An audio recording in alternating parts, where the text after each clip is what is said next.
Hello viewers, আসসালামু আলাইকুম। ছোট ছোট কিছু ট্রিক্স সহ আজকের ভিডিওতে খুবই সিম্পল আর ইজি এই আলু পুরি রেসিপিটা আজকে আপনাদের সঙ্গে আমি শেয়ার করব। তো প্রথমে এখানে আমি একটা বাটিতে 2 কাপ পরিমাণ আটা নিয়ে নিয়েছি। আমি আজকে ময়দা ব্যবহার করব না, আটা দিয়েই করব, যেহেতু আটাটা সবার বাসায় অ্যাভেলেবেল থাকে। আর এর মধ্যে আমি এখন নিয়ে নিলাম স্বাদ মতো লবণ আর একটু তেল দিয়ে দিলাম। তেলটা একটু বেশি দিতে হবে। তো লবণ আর তেল দেওয়ার পরে এভাবে মিক্স করে নিতে হবে। যদি দেখেন যে আপনার আটাটা এরকম দলা পেকে যাচ্ছে, তাহলে বুঝবেন আপনার ডোটা পারফেক্ট আছে। আর এখন যেটা করতে হবে, অল্প অল্প করে পানি নিতে হবে। একবারে বেশি পানি নেওয়া যাবে না, অল্প অল্প করে একটু একটু করে পানি নিয়ে সুন্দর করে এরকম একটা ডো তৈরি করে নিতে হবে। ও আর পানিটা নিতে হবে রুম টেম্পারেচারে, বেশি গরম বা ফ্রিজের ঠান্ডা পানি ইউজ করার কোনো দরকার নেই। আর এই ডোটাকে এখন রেখে দিতে হবে 20 মিনিট থেকে আধা ঘন্টার জন্য, তাহলে আপনার পুরিটা খুবই সুন্দর ফুলবে। আমি এখানে একটা প্লাস্টিক র্যাপ দিয়ে পেঁচিয়ে রাখলাম, আপনারা কেউ চাইলে এটার পরিবর্তে ঢাকনা ইউজ করতে পারেন। আর এখন আমি আলুর পুরটা রেডি করব। এর জন্য দেখতে পাচ্ছেন আমি নিয়েছি একটু পেঁয়াজ বেরেস্তা। পেঁয়াজ বেরেস্তা নিলে খুবই সুন্দর একটা ফ্লেভার আসে, যেটা নর্মাল পেঁয়াজ থেকে আসে না।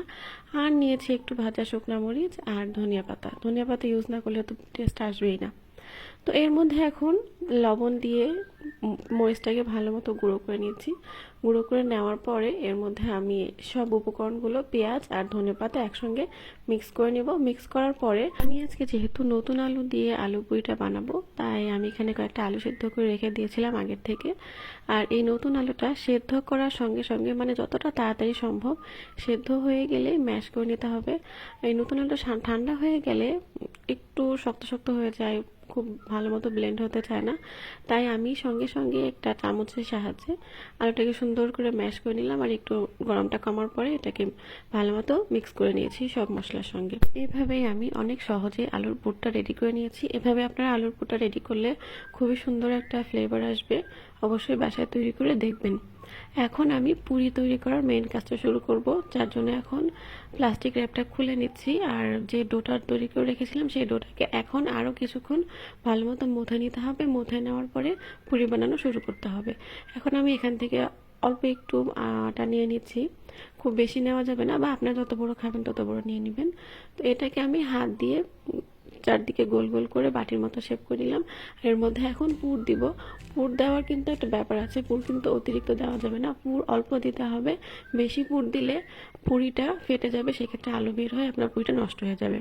অল্প করে পুর দিয়ে নিতে হবে। আর এটা আমি ময়দার সাহায্যে বেলবো না, আমি সামান্য একটু একটু তেল ইউজ করে বেলবো। আর মাঝখানে প্রেস না করে সাইড দিয়ে প্রেস করে করে অল্প অল্প করে প্রেস করে করে, খুব জোরে প্রেস করা যাবে না, খুব সাবধানে একটা ছোট্ট রুটি বানিয়ে নিতে হবে। যতটা সম্ভব পাতলা করা যায় পাতলা করতে হবে, বেশি মোটাও রাখা যাবে না, আবার একদম বেশি পাতলাও করা যাবে না। এভাবে সব পুরিগুলো বানিয়ে এখন জাস্ট এই কাজটা খুবই সহজ। ডুবো তেলে পুরিগুলোকে ভেজে নিতে হবে। পুরি ভাজা একদমই সহজ। ডুবো তেলে জাস্ট পুরিগুলোকে ছেড়ে দিলে এগুলো একাই ফুলে আসবে, আপনার পুরিটার ডোটা যদি পারফেক্ট মতো বানানো হয়। চুলার আঁচটা মিডিয়াম লোতে রেখে উল্টে পাল্টে পুরিগুলোকে ভেজে নিতে হবে। আর এই কাজটা একটু সময় নিয়ে করতে হবে। একটু সুস্বাদু খাবার খেতে হলে একটু তো কষ্ট করতে হবে। একটু উল্টে পাল্টে সুন্দর করে সুন্দর একটা কালার আসা পর্যন্ত পুরিগুলোকে এক একটা করে ভেজে নিতে হবে। আর দেখতে পাচ্ছেন আমি সব পুরিগুলো ভেজে নিই। সব পুরিগুলো আসলে দেখানো সম্ভব না, এত টেস্টি হয়েছে, সবাই যার যার মতো পুরিগুলো নিয়ে খাওয়া শুরু করেছে। আমি আমার জন্য 2টা রেখে আপনাদেরকে ভিডিও করে দেখাচ্ছি। আর এই হচ্ছে আমার বাসার বানানো পুরি। টেস্টটা খুবই ভালো ছিল, দেখে বুঝতে পারছেন একদম দোকানের পুরির মতোই হয়েছে। আমার পুরিটা আপনাদের কাছে কেমন লেগেছে কমেন্টে জানাবেন। আমার ভিডিওগুলো ভালো লাগলে অবশ্যই লাইক করবেন, আর চাইলে ভিডিওগুলো শেয়ার করে প্রোফাইলে রেখে দিতে পারেন। আর শীতকাল আসলে এরকম স্পেশাল কিছু রেসিপি আছে যেগুলো আমি করে থাকি, যেমন নতুন আলু দিয়ে অনেক ধরনের রেসিপি। আপনারা কেমন কেমন রেসিপি শীতকালে আসলে করে থাকেন অবশ্যই কমেন্টে জানাবেন। আর এই ছিল আমার আজকের ভিডিও। আপনাদের সঙ্গে দেখা হবে নেক্সট কোনো ভিডিওতে। সে পর্যন্ত সবাই ভালো থাকবেন, সুস্থ থাকবেন। আল্লাহ হাফেজ।